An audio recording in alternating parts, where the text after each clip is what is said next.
What do you do when you're at your hot tub and it's not time for a water change or anything like that yet, but you notice in little pockets, like in the seat bottoms and things like that, you notice some debris. For whatever reason, when you have the filtration cycles going, it doesn't seem to suck that into the filter and get rid of it. It just kind of sits there on the bottom. Let me show you what I'm talking about. Okay, so down here at the bottom of this seat is exactly what I'm talking about. I actually have it pretty much in all 4 seats of my hot tub. There's on that side as well. We don't want to have to do a water change, obviously, not before it's time at least. So how do we get rid of that? Hi, I'm Jeff Campbell from Hot Tub Owner HQ, and I'm glad you're here with me. There are really 2 different ways we can get rid of that. One involves using a wet dry vac. So if you don't have one of those, you will need one of those. Those come in handy anyway, though, with a hot tub when you do your water change, which you should be doing about every 3 months or so. I'm going to link to my favorite wet dry vac on Amazon down below in the description, just in case you want to check it out. But the first method is obviously much simpler. Let me show you what I mean. That just involves using a scoop net like this one.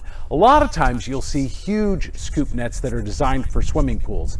I bought this one for my 4-year-old daughter because she liked to help me scoop both our hot tub and our pool. And this one is much smaller, as you can see. And this is perfect for the hot tub. The big one that I have for my above ground swimming pool would be way too big for my hot tub. I obviously can't scrape the bottom of the hot tub seat. For one, I don't want to scratch the acrylic, but also it's hard as a rock, the acrylic. So there's no way I'm going to be able to get underneath that debris. So I have to do one of 2 things first. Let me reposition the camera and I'll show you. So the first thing I can do is simply agitate the water with this net to get the debris kind of floating free in the water. That makes it a lot easier to scoop. Let me show you. Let's see if it'll work.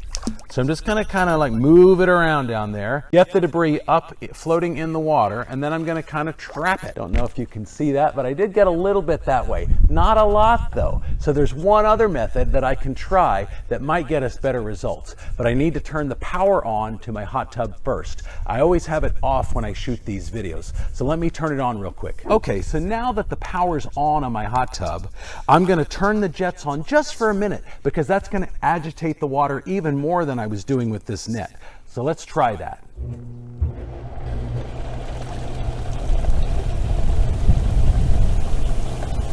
And then I have to turn it back off again because I can't see if the bubbles are getting in the way like that. So as you can see, I got a little bit more that way.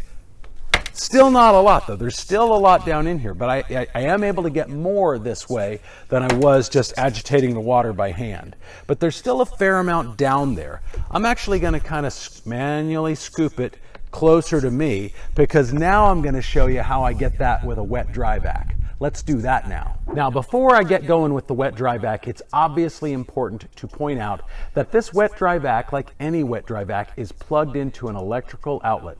And that motor in there could discharge an electric shock if it came into contact with the water. The machine itself obviously is designed to contain water, but not in the motor. So we never want to position the wet dry vac on the edge of the hot tub where it could accidentally fall into the water. That's asking for trouble. In fact, I'm going to hold this by hand the entire time I'm doing it.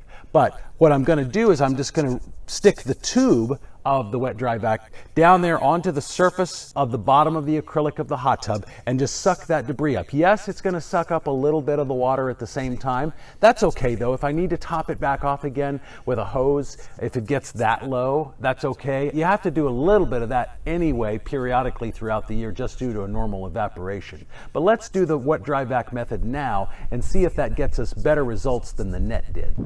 This is going to be loud, and again, I'm going to hold this handle on the wet dry vac the entire time just to make sure it's safe. I'm also going to take this part off of the tube. That way it's just got the round part there. I think that'll get me better results. All right, here we go.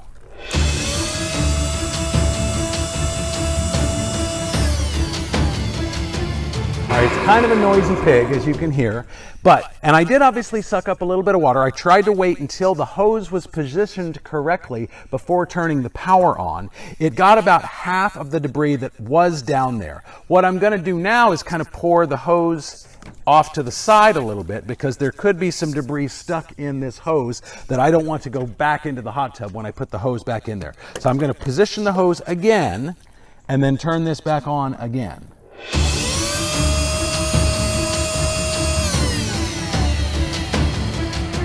And I've now successfully removed all of the debris that was on the bottom of the seat right down here. I've got it on all four corners. This one is in the back is a little hard to get to because of my fence, but I think you see how this method is going. Hold on real quick though while I reposition the camera before I get a crick in my neck. Okay, so I think you see how easy that was to get that debris off. This does happen from time to time. If you have a nearby shower next to your hot tub, that's a great way to alleviate this issue. Just have your guests rinse off before they get in the hot tub, because most of the time it's stuff that we're tracking in on our feet that ends up in the bottom of the hot tub like that.